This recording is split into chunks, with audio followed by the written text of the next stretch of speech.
Hello everyone. In this video lecture, we are going to discuss about various control statements in C language. We have three categories of control statements, namely selection by branching statements, iterative statements, and jump statements. Under the first group, we have if statement, if else statement, if else if, or nested if statements, and switch case statement. Under iterative statements, we have while, do while, and for. Jump statements, break, continue, and go to. We'll see them one by one. If this is used to check for a condition, if the condition is satisfied, it will execute the statements in the if block. Suppose the condition fails, it will go to the statement which is below the if block. So this is the syntax of if statement. If this condition is satisfied, it will execute the statements given here. Then the braces. Suppose if we have only one statement to be executed, there is no need to give opening and closing brace, as you can see here. If we give, there is no problem. But when we have one more statement, we are supposed to give opening and closing braces. And coming to the if else statement, here the condition is satisfied, it will execute the statements in block 1. The condition fails, it will execute the statements in the block 2. So this is the syntax. If condition block 1, else block 2. The condition is satisfied, it will execute this block 1. If it fails, then it will come to the else case, it will execute the statements in the block 2. The nested if or if else. Okay. Here, the first condition is satisfied, then it will execute the statements in block 1. If this fails, it will check for the second condition. If it is satisfied, it will execute the statements in this block. Else, it will go like this. Okay. So we can have if statement within another if statement. That is what is so called as nested if statement. So the syntax is given here. If the expression, that is condition. If this condition is satisfied, it will execute this statement. If it is not satisfied, it will come to the else case. There we have given one more if statement, and it goes like this. So we can have any number of if statements within another if statement. This is nested if. So a simple example has been given. But here the problem is that when we have to give more number of if statements within another if statement, then it will be confusing for the programmer as well as for the learner. Okay, and it is also difficult for debugging the program. Right? To overcome this, we have another fantastic structure which is switch case structure. Here you see switch. A statement is given, or an expression is given, or the condition. Okay, so here if that is matching with case 1, it will execute the first block. Okay, suppose if this is matching the second case, it will execute the statements in block 2 and so on. And finally, if it does not match with any of the cases, it will come to the default block, it will execute the statements in this block. Okay, see the example here. We have assigned I is equal to 2. Within the brackets of switch statement, we have given only one variable I. Here we can give only one variable, or we can give an expression. What will happen? That expression will be evaluated. That value will be checked with all these cases. Okay. So in this example, the value of I is equal to 2. So this case 1 will not be executed. Okay, because the value of I is 2. So it is matching with this one. So the statements in case 2 will get executed. But one important point we have to note here is that in the switch case structure, we have to give break statement at the end of every cases. Otherwise, what will happen? For example, in this case, I have given break in all the cases. At the end of all the cases, I have given break. Okay, so that I am getting the answer only 2, because this matches with case 2. In the case 2, we have only one statement. I am in case 2. Okay, case 2 is printed. After printing this, there is a statement break. It will break the loop. So break statement is used to break the loop. It may be switch case or do while or whatever, any loop. That loop will get broken, it will come out of the loop. Suppose if I have not given the break statement here, what will happen? It will continue like this.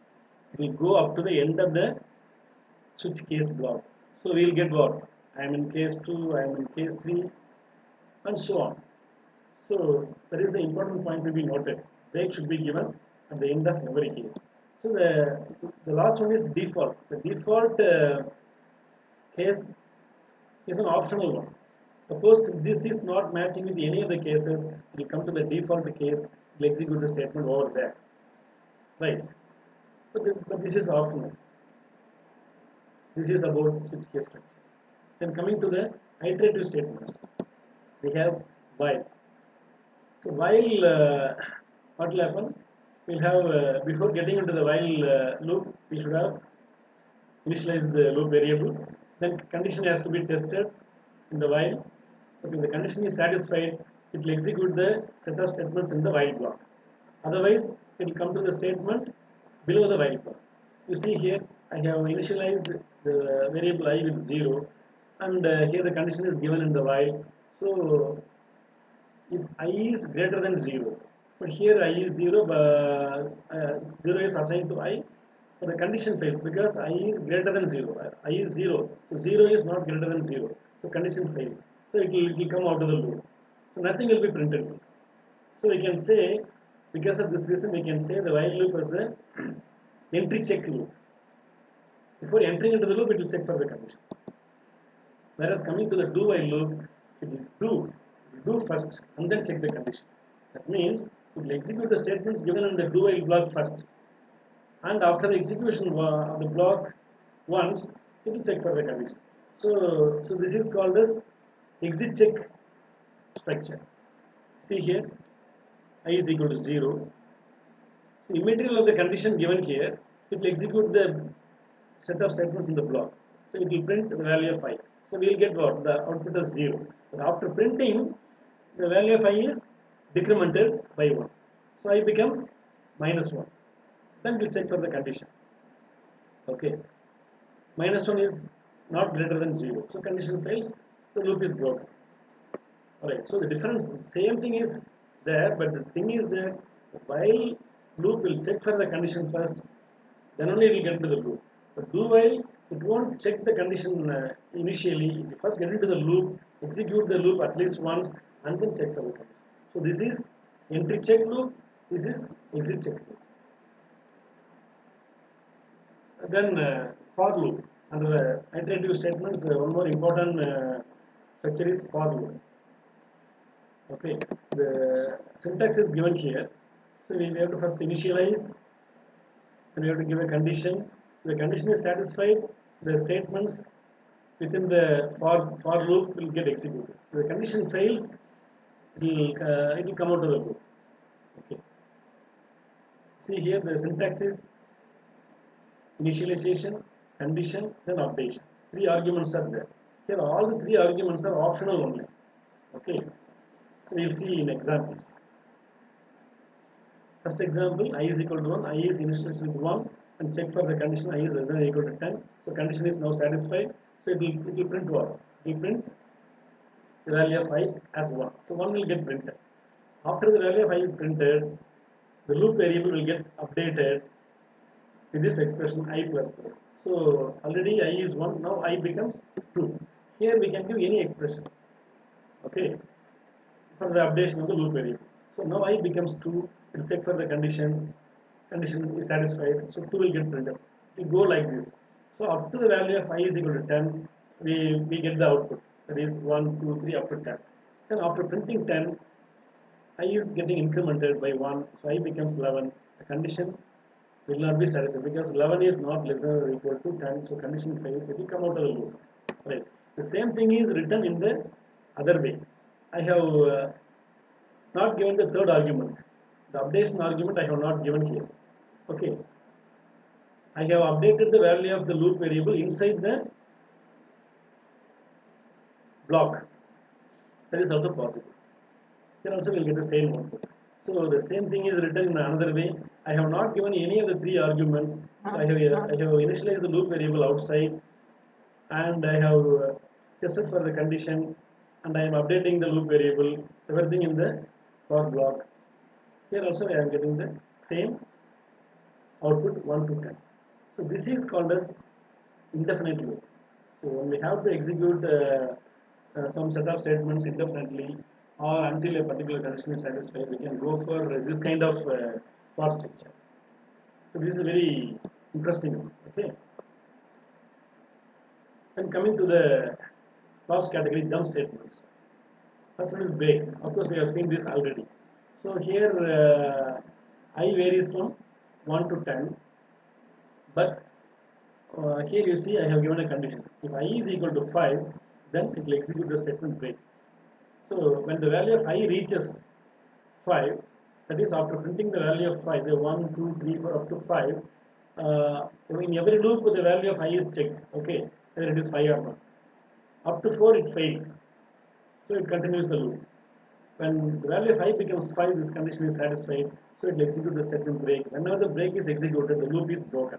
Even though in the for loop I varies from 1 to 10, I am breaking the loop whenever the value of I reaches. Okay, so break is used to break the loop. It may be for loop or while loop or do while loop or any loop. Okay. Then continue. See here, I am using the condition I is equal to 5. If the value of I is equal to 5, then continue. That means what? Up to 4, this is not satisfied, so I will get the value of I printed as 1, 2, 3, 4. But whenever the value of I becomes 5, this condition is satisfied, the continuous statement will get executed. So what is the function of continuous statement? This will continue the loop. So it won't go here. It won't execute the statements inside the loop after this. It will directly continue the loop. Okay, so I will not get here the value of 5 will not get printed. Then we'll get the value 6, 7, 8 and up to 10. So value of 5 alone will not get printed because of this condition. Okay, so continue will continue the loop without executing the further statements available in the particular block. Then go to statement. The go to statement is used to transfer control to any point in the program. You see here I want to print only the even numbers. So I have given a condition like this. I mod 2. So this is a remainder operator we have seen already. So for the even values of I will get 0 here. Then only the condition is satisfied. It will go to the even label. It will print the value of I. Suppose for the odd values the condition fails, so it will continue the loop. Okay. So for this program, I will get the values of I printed as 2, 4, 6, 8 and 10. Okay, so this is the use of go to step. We can transfer control from one point to any point of the program by giving some label like this.